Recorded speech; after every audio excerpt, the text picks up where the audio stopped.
Yeah, what up, everybody? It's NYMPerX, aka NNX, so you can just call me X, but it's your boy. Yeah, your boy. Woo-hoo. And this dusty motherfucker right here is a simple man of simple pleasures, otherwise known as the Moose King, but that's just me, and we are the Dust Budnies. Getting into another episode of the Memory Archive, where we try to openly discuss some of the more important aspects of Kingdom Hearts' timeline. Yeah. While watching these videos and finding out exactly what they missed, and trying to give you guys a better idea of what you'll need to know in Kingdom Hearts 3. Facts. You ready, brother? Yep. Let's do it. Ooh, 4 minutes.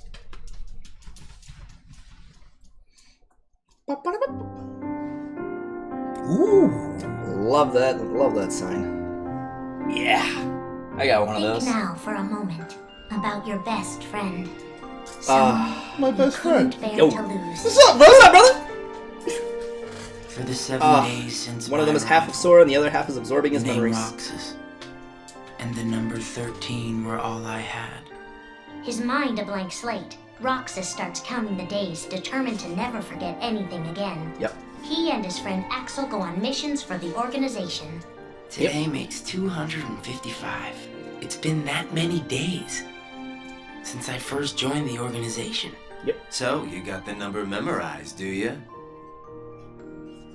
They are soon joined by the group's 14th member, a girl named Shion. Who's part of the Replica program, She has essentially. no memory of her past. Let us all welcome one of the Keyblades chosen. Let it be known, I failed miserably. The three have been told they don't have hearts. I was supposed to beat And they're Spider-Man before nobodies. Kingdom Hearts came out. I did it. And yet it's strange. I got, what, They a couple start to days? realize how much they And care I have to about design a each sneaker. other. Yes, you do. Axel, does that mean you and I are friends, too? Part of the reason why Shion's I'm not just trying to showing- get some proof. Roxas. Part of the reason why Shion's actually not showing her face is because she looks like Sora right now. If only Yeah. all of this. As she slowly comes into more being, she starts to take the Last place forever. of, well, more of a looking of Kairi. Just give me another chance. So she looks like Kyrie We too? can't afford to take She looks like any Kairi because chances Kairi's very on you. important to Sora's heart. You were a mistake we never should have made. Wow, what a dick. Yeah. Shion's darkest secret. Is it that I'm not supposed to exist? Shion is a puppet created to duplicate your powers. Yep. Is that she only exists to seize control of Sora's power. That's the fucked Keyblade's Yeah. power.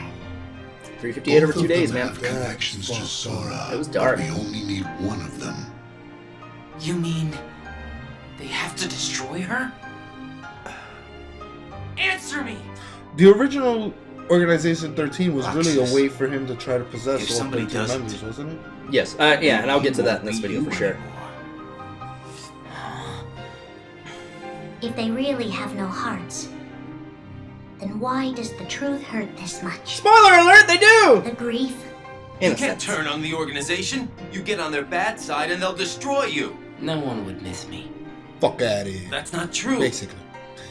I would. the anger, And the shipping continued.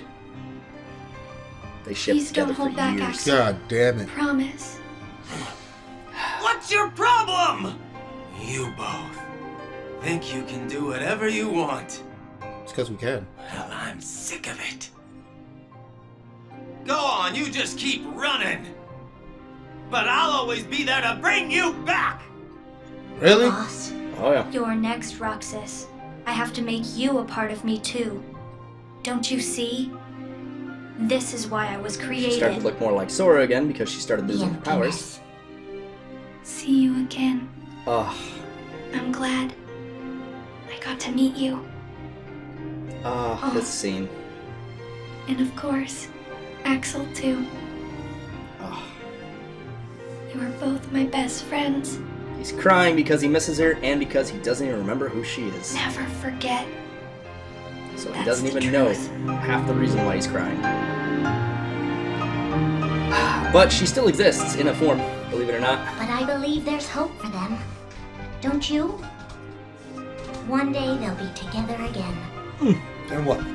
So, to answer your question immediately outright, Shion's memories take the form of Oblivion, the Keyblade, which Roxas wields in his fight against Riku.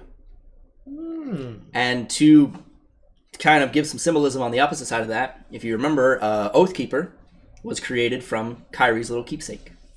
I love those two Keyblades, Oblivion and Oathkeeper. Oh, Those are my favorite Keyblades. When you pair them together, abso-fucking-lutely. I know this is kind of a tangent thing.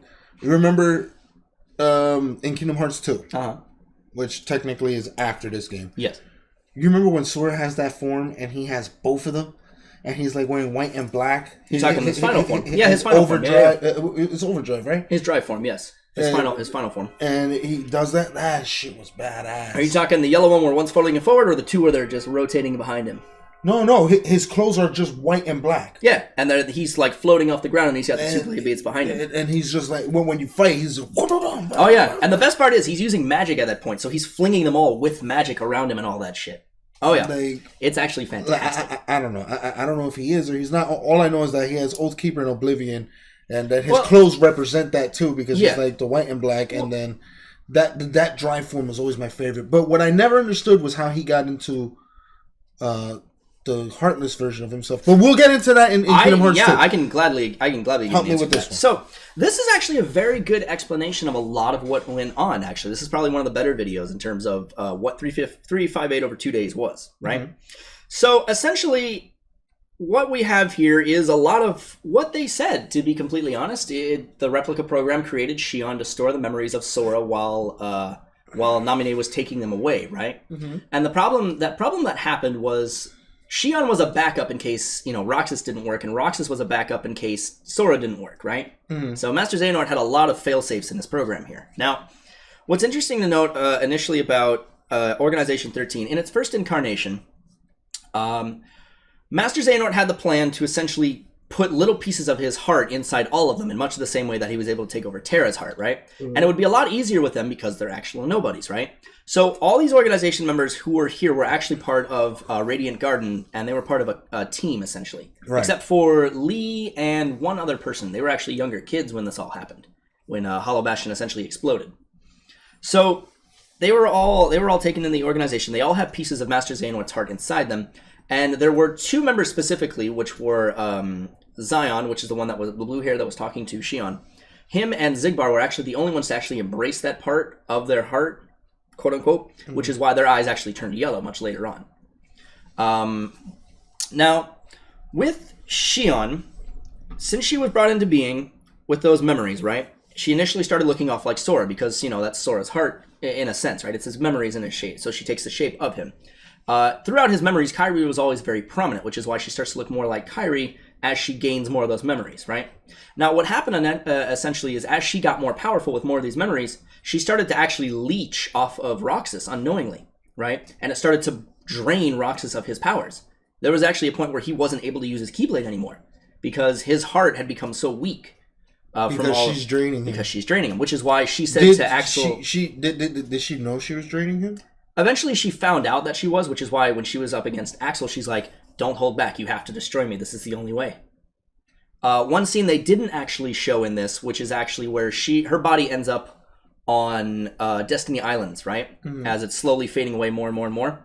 And Riku actually finds her. And at first, he doesn't recognize her, but as soon as he touches her, he gets flashes of those memories, and he's like, holy shit, this is not a good thing that needs to be in existence. We need to do something about this, right? And eventually it gets to a point where Shion's body disintegrates almost entirely, and she goes back to confront Roxas one more time and says, look, this is the last time I'll be here. You need to destroy me so I can help Sora come back. And this is kind of what started that driving force with Roxas, because everyone's like comparing him to Sora, and we need Sora, and we're talking about Sora, and Roxas is like, who the fuck is Sora? I don't care about this guy. I am Roxas. I am my own person. Mm-hmm. It's not fair that everybody just wants me for Sora, or everything I do revolves around Sora. That's bullshit, right? And now it literally got, one of his friends killed, Shion, right? So in their final confrontation, which is something they haven't addressed yet, Shion takes the form of what we all assume to be Sora's Keyblade armor, because it looks exactly like him. And it is something that is definitely a Keyblade armor. Really? Oh god, yeah. And it actually looks fucking awesome. And she goes through all these different forms in this final fight that you have to go through, all different kind of abilities and shit. All variations of forms we've seen from Sora and other moves he's done. See, but that's the part that makes no sense to me. It's video game logic, obviously. Oh yeah. But I need you to destroy me, but I'm going to fight you. Don't always love that. But the thing is, to a degree, Shion had little control over herself, right? as she's slowly fading away, she's also technically a puppet in the same way that Riku Replica was. So if her master says, go fight this person, you have to go do it. So there was a lot of obedience there as well. So in the final fight, obviously Shion unfortunately perishes. Roxas goes through this whole thing like we saw, where he's fighting because he can't remember her, but he wants to remember her, and he wants to fight for his friends, and he's tired of this whole Sora business and all this jazz, which is why he leaves the organization and all that. He eventually meets up and finds, and I believe it's actually in the next video where we see Roxas start to fight Riku. And that whole initial Another Side, Another Story thing that we saw at the end of Kingdom Hearts 1, that big fucking trailer thing that we saw. That's what that fight was between Roxas. Oh, yeah. On the side of the building in the world that never was. Yeah, bro. With the Neo shadows and that everything. fucking video. I remember seeing that shit. Yeah. Oh, yeah. That shit was awesome. You remember how hard it was to get? Because you could see that fight in the very first Kingdom Hearts game. Yes. But it was a secret ending. Yep. You know how hard it was to get that shit? In normal mode, you have to beat the game at 100%. Easy mode, you cannot get it. Proud mode, you just simply have to beat the game. And critical mode, hey man, if you just make it through, they'll fucking give it to you. Yeah, bro. I was like, what the fuck? Oh yeah. It was those old school completionist bonuses. And to be honest, I haven't played a RPG like this in God knows how long. Oh yeah. Yeah. But I'm getting Kingdom Hearts 3. Yep. Bro, I bought Final Fantasy 15. I don't know if you guys know. But I bought Final Fantasy 15 and I never got to beat it because I happen to have the one fucking or one of the small percent copy chance of getting a certain glitch where I couldn't get what was it? It was a Moogle charm. And because I couldn't get it, I gave up. I said, fuck this game. I'm one of the very few to get this glitch. Fuck this game. So I deleted it from my shit. So that's why now I'm saying that I'm giving Square another chance. Mm-hmm.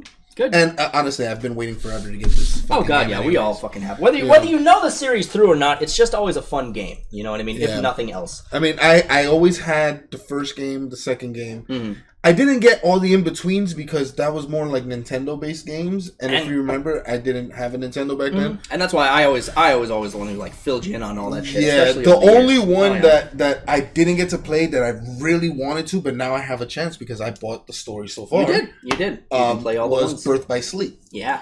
That's the one I really wanted to play because I told you I really wanted to play as Terra. And it's fucking great, man. And it's funny. Fucking great. It's funny because he always has like the good characters. Like he's always the main character if you really think about it. Our personalities are like that. He would be I'd be the main protagonist, right? I'd be the Naruto and you'd be the Sasuke. Yeah, I'd always be like a main character, but like the one that's always like, fuck this. Right. So I'm always like his sidekick in a way. Right? Oh, Jesus, no. All right, fine. We're on equal terms. So I'd be the Riku, he'd be the Sora. I'd be the Terra, he'd be the Ventus. Yeah. You know what I mean? Like, So, to get back into it, Organization 13's plan did not work out to its entirety. With Roxas leaving and all that jazz, it created a lot of new problems that they had to suddenly fix.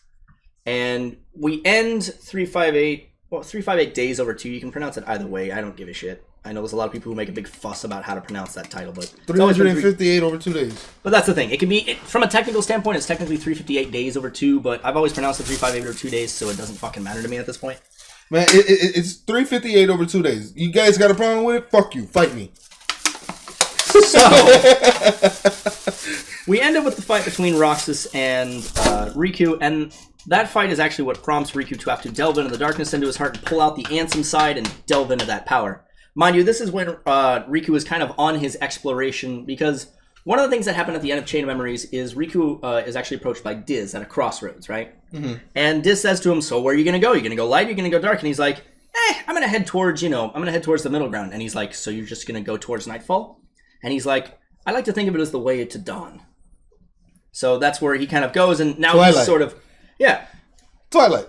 Exactly. So he spends, most of this time fighting the darkness within him, dealing with the whole Ansem thing, which is why he blindfolds himself, because, he's not blinded by the light physically, but like metaphorically blinded by the light. It cracks me up though, because I like that word, and I like what it means. It's like the silver lining between light and dark. What, Twilight? Yeah. But I hate the fact that it's always thought of because of that fucking movie.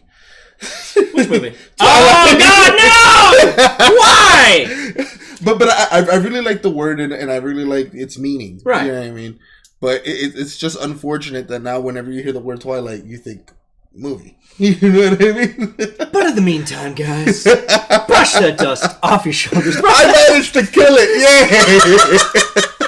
Brush that dust on that beautiful ass subscribe button. If you like what we do here, leave a like in this video. Leave a comment down in the comment section. Are you guys enjoying the week so far? Do you like our review? Did I miss anything? Because I guarantee you I did. Oh no, we missed a million shit, but the thing is we covered the important parts. We only have such a small time window. To be honest, these were only supposed to be 10-minute long, and so far, as you can see, each one has been at least over 15 minutes. Yep.